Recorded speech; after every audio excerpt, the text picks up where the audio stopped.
On this episode of Supercars Talk, the green screen is back, and I chat to a bloke who loves his rotaries about a Falcon.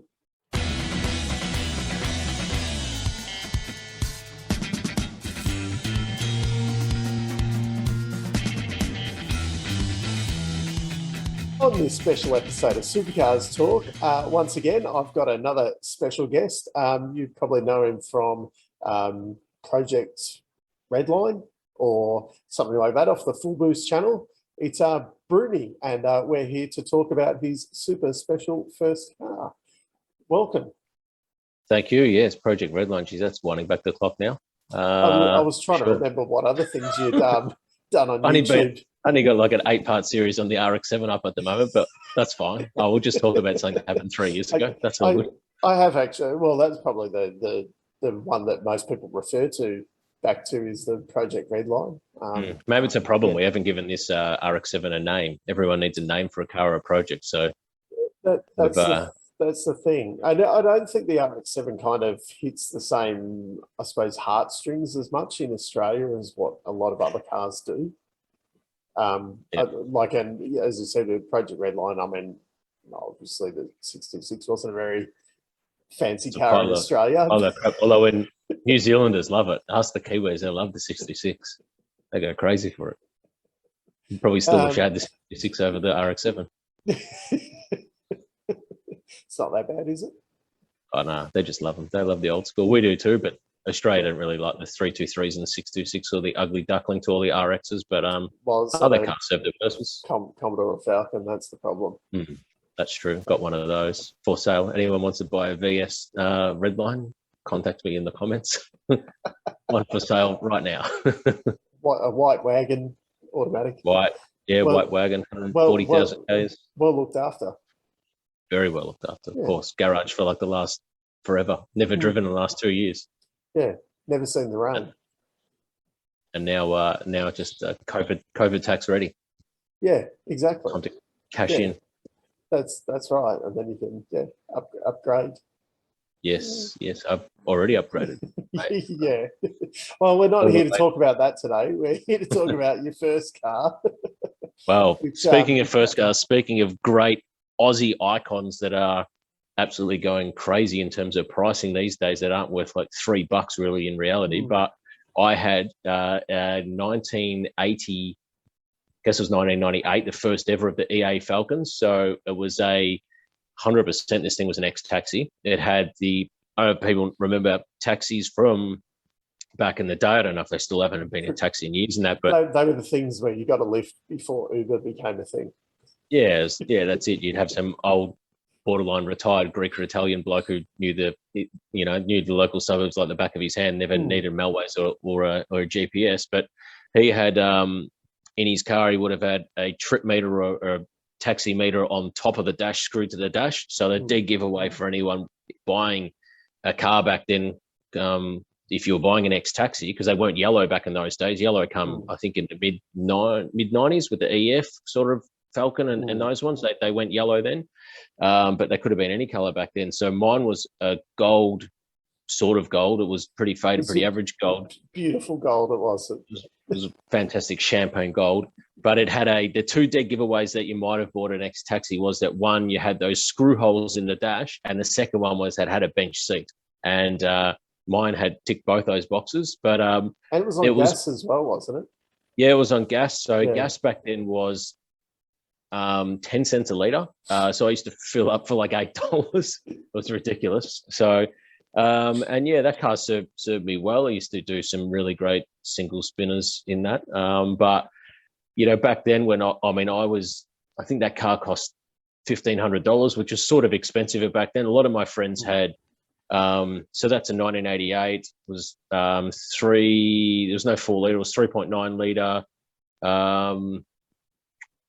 It wasn't multi-point fuel injection. It was the throttle body injection, like 2 injectors in almost like a carburetor, a toilet bowl sort of setup. So it was sort of weird what Ford did. Like Ford had multi-point fuel injection on the last of the XFs, and then they went to this throttle body injection style for the early EAs, and then in the not long after that one, they moved back to multi-point fuel injection, had a 4 litre instead of 3.9. So that just obviously just throwbacks and stuff from worldwide technology that Ford were probably pulling on and that stuff. And yeah, so that car was pretty reliable overall.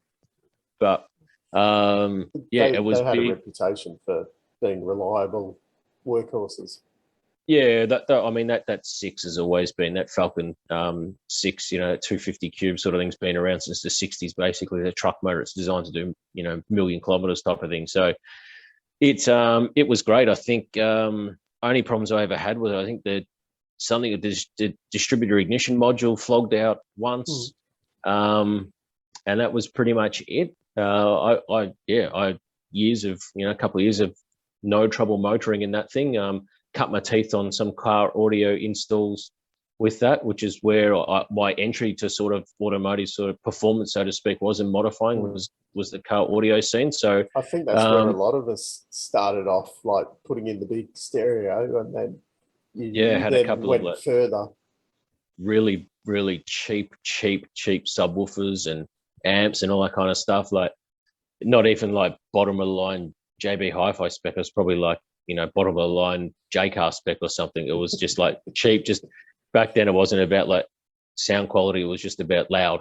Yeah. How loud can it be? And that's how much boot rattle you could get. Exactly. Like how far could you make the boot try and jump out of the boot hinge and that? And it was okay. But I mean, that it was in terms of that car, it was modern. It had fuel injection, but that was on gas. But all my friends sort of in that era had really early model Commodores, like VB, VC Commodores, maybe Geminis, things like that. Even you would have been king. Yeah, so my mate had like Datsun 180Bs or whatever, and then I'm here with like 1988 EA Falcon. Like back then, that's like 99. So that car's only 11 years old. There was still a lot of them on the road. So it was like, when my mates were driving Commodores, the only other people driving like VB Commodores back then were maybe a couple of other P-platers. They'd even started disappearing. But like I was driving a car that you would regularly see everywhere on the road. So it would be like, P-platers these days driving, I don't know, like VE Commodores, VF Commodore, basically. Like, so, if a P-plater now is driving a VF Commodore, it still looks like very common these days. Yeah, it still looks like the current model sort of Commodore, because no one knows that ZB even come out. So, if you were driving around a VF Commodore these days, can't see. I've got one somewhere in the model cabinet there. It's not worth anything. Put it in the bin. Disgracing the entire collection. But yeah, that EA Falcon was basically exactly like driving a really fairly modern sort of car. It's funny to think back. Like when you look at them now, to think that was modern at some point. Yeah, and even like I mean, they were pretty well maligned in that, and I know, a lot of people didn't like them that much. They handle a bit average or whatever, but I still, I mean, I see people that are restoring them now or modifying whatever, and that I still like looking at them because it's obviously got a soft spot for it because it was my first ever car, but they're worth like the money that you'd have to pay for one of them, a nice clean one now. It's probably going to be 10 grand plus or whatever. There's no chance of buying an EA Falcon for 10 grand. It's like AU Falcons as well. Like there's that sort of folklore around the AU and all this kind of stuff. They're horrendous cars. Like I wouldn't be spending $3 on an AU Falcon, but people seem to, the folklore around these things seems to be greater than the actual quality of the vehicle. This is someone who's bought like 5 VLs in his time, so nothing wrong with VLs. I know about driving a quality car. Yeah, best 6-cylinder that's ever been in a Holden ever, bar none. So nothing wrong with the VL. Yes, definitely. I definitely agree with that because those the Buick engines were horrendous. Speaking of VLs, have you done the episode on what your first car is yet? Other people? No, I'm just interviewing other people at the moment. I'll find someone at some point maybe to interview me. Maybe find one with a picture of the rear window shattered all over the place. At least I have got a few photos I can put in of my car. I got to be honest. I looked for a photo of the Falcon, but I'm pretty sure the only photos is like one or two and they would have been scanned because ain't no digital cameras back then, sort of in 1998 when I first got it. So mine would have been cameras, proper cameras, and I would have scanned the photos, and all I could find was photos that was scanned of my VL Calais, which was probably about 2 years after that. And I think I've just like, whatever, that Falcon doesn't exist anymore. So I might have actual Polaroids, not Polaroids, but proper Kodak moments somewhere. But yeah, don't have any photos of it. But gold EA Falcon, I think it didn't have those telephone dial hubcaps or whatever. It had some kind of nonsense, probably hubcap, not the Kmart style ones where you could just go to Kmart and buy 15-inch hubcaps and put them on. But actually, I think it had 14-inch. It had 14-inch rims, because 15-inch rims was like a luxury back then. That's how Fairmont Gears had 15-inch wheels back in those days. So I think it only had 14-inch wheels. But tires would be nice and cheap. They were like, 14-inch 185s or something, like real big rubber. So you don't have to replace one at a time as well. Yeah, exactly. Yeah, just rotate them over and over again. But yeah, no, it was funny. The car always drove okay, and it came with a roadworthy. It was 100%. It was dodgy for sure, because it had a few little issues, and got someone to look at it. But they all were back then. Yeah, exactly. But I sold the car to someone, and after I owned it for a year or something like that, and I got an actual roadworthy, and the guy was like, it was a proper one, obviously, because I was selling the car and he didn't know who I was, so it wasn't a dodgy one. I didn't really know anyone in the car scene back then, and the car drove so mint after he fixed he had to replace something in the gas mixer and the kickdown cable on the auto, and it was a different car. I was literally driving it back from the mechanics to my home, going like, this thing's killer. It had I swear it had like another 100 newton meters of torque, and it would kick down in the middle of doing a burnout. And I'd already taken a deposit for the car already. I was still killing it, but it was I just transformed the car. And that's why I always say, it's like, if you get a car, have someone who's a professional actually look at it. And if you think something's not quite off, have someone that knows what they're talking about looking at it. Just why I've always this is always my recommendation with rotaries, that that's my other passion, is rotary engines. My recommendations always, if you're going to own a rotary, don't take it to your normal mechanic. It has to be looked after by a rotary mechanic. No one else will understand that engine or look after that engine the way that an actual professional that knows those things back to front will. So tip for any rotary guys out there, do not take it to Johnny Mechanic down the street, because it'll probably come up blowing up the next day. So all three of you out there. Yeah, that's it. A big following for rotary engines. Just got a lot of time on our hands because they're not on the road. Yeah, well, that's it. You can sit there and talk about them a lot. And I'm gonna probably upset a lot of people. I've got a new project on the way. I've bought a 1973 929, and I'm pretty certain I'm going to put a 6-litre in that. So nice. Sorry. You don't a car in the driveway. True. Don't think that's worth a little bit more actually still running to someone than the engine removed. Not quite pull it apart for parts. No. I'll probably leave that one as is, sell it like that. So, what was the fastest you ever drove the car? Are you talking it legally on a drag strip, or? Yeah, let's say it was on a drag strip. That EA Falcon or any one of my cars? The EA Falcon specifically. Oh, the EA. Yeah. So I have friends that used to live in, a friend that lived in Fawkner, and anyone that knows the ring road between the Tullamarine Freeway, I don't know if it's changed now, but between the Tullamarine Freeway and, what's the road? Pascoe Road, there's a big dip, and then it comes back up. And all the way down to that dip is sort of a downhill incline. And if you got on at Melrose Drive and just pinned it by the bottom of that hill, theoretically, this didn't happen. Theoretically, you'd get up to I think it was just shy of 200 Ks. That would have been pretty good in an EA Falcon. Handled fine. There's a giant boat just sat on the road. Theoretically, at that speed, I'm just 100 Ks an hour. It sat on the road fine. I'm not sure how it would have sat on the road at near 200. Sure, it would have been fine, but I think it's past the statute of limitations now, isn't it? So you're fine. Who knows? This government There's, could be very careful. Victorian government would be thrown in the gulag somewhere, never come back out again. Or just send me to a concentration camp in China. hey, let's not get political on here because people don't like that. Facts, just facts.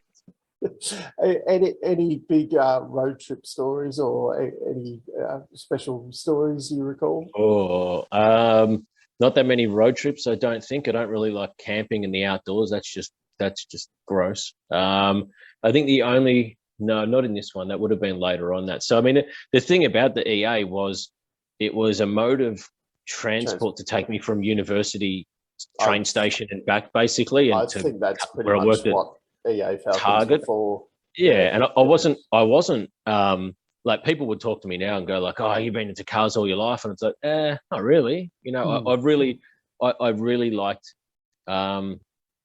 Group A racing back in the day. I used to watch that back here. Yeah, I love the VLs and Sierras and stuff like that, and not so much the BMWs, but I was sort of a Ford guy, like watching Fords as well, and that. But I would watch every second of Bathurst and that. I'd watch some of the other races in between there, but I wasn't a car guy. I think once I went to the HQs a couple of times because it was nearby, and one of my friends from school, his dad got free tickets to it, so he used to go to that a bit. And then I went to the drag racing once. My old man, he's not a car guy and he hated it, so he never went again, sort of thing. But I liked cars, but because it wasn't, I guess you sort of follow what your old man sort of does when you're a kid too, and he had no interest in cars and wasn't like handy or anything like that. So sport was the big sort of thing. So you like footy and tennis and all that kind of stuff. And we go to the AFL, like it was the VFL back then. I'd go everywhere around Victoria watching Melbourne, watching footy games on the weekends and that. So it wasn't, I got the EA and then I still wasn't like into cars as in like modifying or doing anything. And then I can't remember what it was or why. I think it's probably the advent of the internet, basically. Found car groups and car audio forum or whatever, and started meeting up at just through boredom or whatever, and just went to a couple of car meets for car audio stuff in when they were sort of just starting up in their infancy, and saw people doing stuff and got ideas and said, I want to do stuff like that, and started modifying. And then there's people obviously took the car audio more seriously and even went, greater, bigger systems and better quality and this and that. And at some point, but I looked at the performance side of the car and just said, no, I liked it. I want to go fast. And the performance side of the cars took over for me, and I had interest in that. And the car, DB performance. No, so the KW DB from the exhaust. Or so HP performance. It's so I sort of went down that route and haven't sort of turned around since. So I think that the RX, I had an RX-7 after a couple of those cars, and RX-4, and that's sort of the crossover point where I went from a bit of car audio to no car audio sort of thing after that. So the RX-4 still had like some big, like if you're car audio nerds and he had like JLW6 12-inch subs in the boot and like some pretty decent amps and stuff like that. So it was like pretty decent setup. And then at one point I went drag racing with it and took the stereo out and then never went back in. So, and then I don't think I've ever had aftermarket stereo basically in any car ever since. So when I had an Aristo, and I just, whatever the factory system was that was in, then I had a VL Commodore, and that just had like a Pioneer head unit, and the factory speakers didn't even care. Then I've had a couple of company cars, and I've had the VF Commodore factory, everything. So like it's I've always wanted better quality audio, whatever the model of car was. I wanted like the VF's obviously Redline, so it's got a better audio system than the factory. The new car, the Jeep's got like 9-speaker Alpine system or something in it. So I've always wanted a good, decent sounding stereo, but it's not, it's not something I don't really care about it these days. It's just all been performance for probably the last 20 years, something like that. So getting old these days, trying to think. Yeah, I think we all are a bit, the memory starts to fade. This covers my grey hairs on the side of my head very well, is that? That's why you just shave it really short. Semi-receding hairline. Yeah, true. But no, I'd have to shave it short, like bi-weekly to keep the grays at bay. It's getting a bit ridiculous now. Depressing. Let's not comment on that too much. So I think you've pretty much covered the last couple of questions that were obviously you parted ways with the car to step up to a fancy RX-7, which was your introduction into rotary nightmare. Yeah, that was the some people talk about the one owner granny sort of thing in it. This was a one owner Doctor RX-7. And it was completely stock. So RX-7s had this weird extra exhaust system, basically from the heat pump, sort of air pump, off the side of the engine to meet emissions, and they pump hot air in the exhaust, and had like a separate exhaust system from the exhaust for that. And mine still had all that, which was like rare because people have ripped that stuff off it for performance. But it was completely bone stock. It was 3-speed auto, 12A, and it was slow as hell. It was just disgustingly slow. So that would have been worse than the EA, wouldn't it? Oh yeah, EA would have murdered it. Absolutely murdered it. So it was a good upgrade at the time. Yeah, it was like two-door sports car, and I thought I'd have a look at this. I've watched these cars on Jamboree on like Foxtel or whatever back Fox Sports or something once. And I thought, and they were like, oh yeah, rotaries go really fast with little modification. I'm like, wow, yeah, I'd like to go fast for no money. And then I got this thing. I'm like, obviously need some money spent on it somewhere because this thing goes terribly. A love affair ever since. Yeah, unfortunately, yeah. Hyundai XL would have burnt me off on the lights easily back then. It was embarrassing. I think they ran like 17.5 second quarter mile time, so very slow, very slow. Really good. Well, that covers everything off. Obviously you've got your own channel that you'd like to plug on here. Sure. What's the name of it? Broomy's Garage. Broomy's It's Garage. always been Broomy's Garage. Yeah, yes. And also there's stuff you do on Full Boost as well. Oh, the Don Mega fullboost.com.au. Yeah, for sure. So I'll put the links down there in the description if anyone's interested in having a look at that. Want to buy some awesome car merchandise? Go to shop.fullboost.com.au. Some really good stuff on there. Yeah. The Barra the World stickers and things like that. Barras, LS levels, the World or something. Plenty there for all of them. So thank you very much for your time. No, thank you. I'm very humbled to be a guest just after legends like Glenn Seaton. So you're obviously scraping the bottom of the barrel picking me. But as I said, I'd start at the top, and it's only downhill from now. That's true. It's understandable. It's true. So that was Broomy from Full Boost and Broomy's Garage fame. Funnily enough, Broomy's Garage's channel because he films it from his garage. And the tales of his EA Falcon. If you're new to this little series I've been doing, there's a few others in the links. If you go to my main page, there's a subsection there of interviews that you'll see. Check them out. Let me know down in the comments how you've been enjoying these. Do you want to see more of them and all of that kind of stuff? But until next time, I'm still Dave, and I'll catch you later.